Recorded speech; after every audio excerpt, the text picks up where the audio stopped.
안녕하세요. 김충만 목사입니다. 오늘은 요엘서 2장 28절에서 32절 말씀을 통해서 은혜를 함께 나누고자 합니다.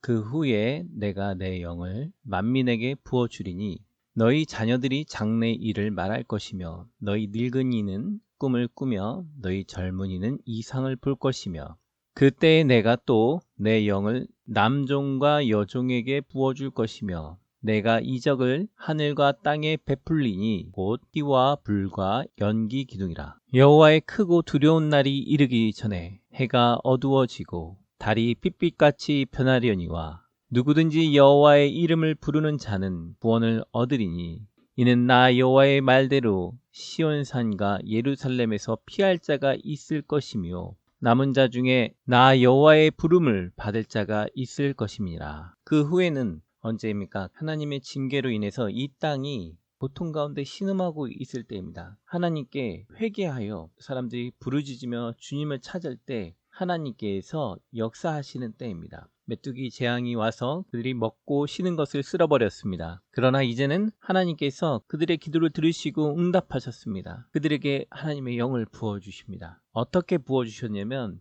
성령을 부어주셨습니다. 여기에서 부어주다라는 표현을 통해서 알 수 있는 건 다윗이 내 잔이 차고 넘치나이다 라는 표현을 통해서 알 수 있는 것처럼 우리의 빈잔을 성령으로 채워야만 합니다. 사도행전에서도 제자들이 열심히 기도했더니 성령님이 그들에게 부어졌습니다. 베드로 사도는 하나님이 오른손으로 예수를 높이심에 그가 약속하신 성령을 아버지께 받아 너희가 보고 듣는 이것을 부어주셨느니라 라고 말을 하고 있습니다. 성령님이 임하시니까 이런 방언이란 초자연적인 현상들이 나타났습니다. 이른 비와 늦은 비가 땅에 내려서 땅의 새싹이 돋고 나무의 가지가 힘을 내어서 자라는 것처럼 이제는 성령님께서 사람에게 임하시니까 사람의 영이 다시 희망과 능력을 받는 것입니다. 이 땅을 살아가면서 우리는 어려움을 감당할 때가 많이 있습니다. 이것을 그냥 자신이 스스로 감당하려고 하면 우울증이나 답답함과 어려움이 찾아오겠죠. 그러나 성령을 힘입어 성령이 부어주시는 것을 통해서 새 힘을 받아서 이 일들을 감당하게 되는 것입니다. 그전에는 근심과 슬픔에 잠겨서 앉아있던 사람들이 이제는 하나님의 성령의 부어주심으로 말미암아 그들의 입술에서 장래일을 말하고 이상을 보고 꿈을 꾸게 됩니다. 이것은 예언적인 신호이기도 하고 하나님의 나라에 대해서 주의 주권에 대해서 말하는 모습들을 보게 되는 것입니다. 세 가지 다른 모습을 통해서 한 가지, 즉 하나님의 나라의 의를 말하는 것을 볼 수 있는 것입니다. 공통적인 것은 장래일을 말하든 꿈을 말하든 이상을 말하든 하나님의 나라에 대해서 꿈과 희망을 품고 나가는 그리스도인들의 모습을 볼 수가 있는 것입니다. 성령이 임하니까 미래에 대해서 걱정하지 않습니다. 하나님의 나라에 대해서 말을 하면서 그 미래를 상상하면서 살려가는 것입니다. 나이가 드신 분들도 나에게는 꿈이 없다, 인생이 다 끝났다라고 말하는 것이 아니라 내 인생의 꿈은 다시 하늘에서 펼쳐질 수 있다 라고 말을 하면서 새 힘을 내는 것입니다. 젊은이들도 요즘같이 살기 힘든 시대에 내 인생은 망했다, 나에게는 이상이 없다 라고 말할 수 있는 이런 젊은이들에게도 하나님께서 이상을 심어주시는 것입니다. 나이 어린 자부터 나이 많은 자까지 모두 예외 없이 하나님의 나라와 의를 위해서 꿈을 꾸고 나아가게 되는 것입니다. 그때가 언제입니까? 하나님의 성령이 임하는 때입니다. 사도행전에서는 제자들이 모여서 열심히 기도했더니 성령님이 임했습니다. 그때는 바로 하나님께 기도하여 간구함으로 성령을 받는 때가 되는 것입니다. 그때 성령이 임하시니까 남종이든 여종이든 구분 없이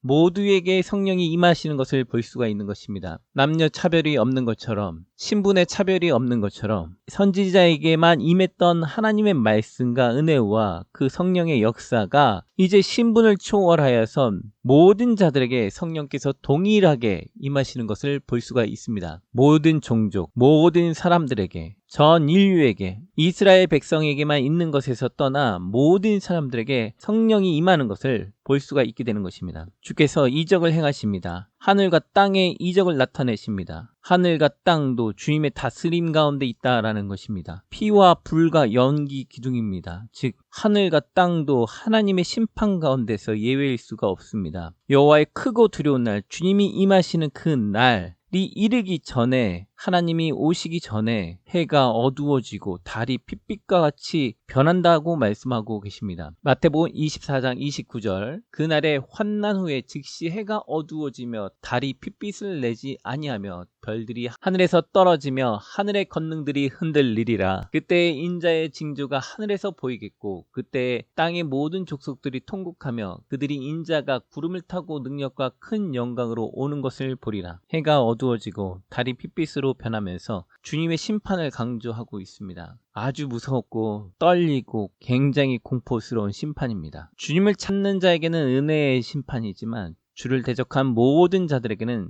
두려운 날인 것입니다. 그러므로 32절에 누구든지 여호와의 이름을 부르는 자는 누구든지 아무 조건이 없습니다. 그냥 주님의 이름을 찾는 모든 사람들, 기독교인이든 기독교인이 아니든 누구든지 여호와의 이름을 부르는 자는 구원을 얻는다라고 말씀하고 계십니다. 여호와의 말씀대로 시온산과 예루살렘에서 피할 자가 있을 것이며 시편 76편 1절 2절 보면 하나님은 유다에 알려지셨으며 그의 이름이 이스라엘에 알려지셨도다. 그의 장막은 살렘에 있으며 그의 처소는 시온에 있도다. 그곳을 하나님께서 주의 거처로 삼으셨다라고 합니다. 주의 거처로 피하는 자가 있다라는 것이죠. 주의 거처로 피하지 못한 자는 징계와 심판 가운데 소멸될 것입니다. 주의 거처로 피하는 자는 심판 가운데 피할 수 있을 것입니다. 수많은 사람들이 죽게 될 것입니다. 주를 찾는 자는 구원을 얻을 수 있을 것입니다. 그 수는 적을 것입니다. 남은 자라고 이야기하고 있습니다. 그러나 그 남은 자도 주의 부름을 받은 자가 구원을 받는다라고 말을 합니다. 주를 찾는 것도 주님께서 부르신 것이고 주께서 부르셨기 때문에 주를 찾는 것입니다. 주님의 은혜가 아니면 우리는 구원받을 수가 없습니다. 주를 간절히 사모해야 하는 것입니다. 오늘 말씀을 통해서 느끼는 것은 하나님의 심판의 때를 두려워하자. 하나님을 간절히 찾자.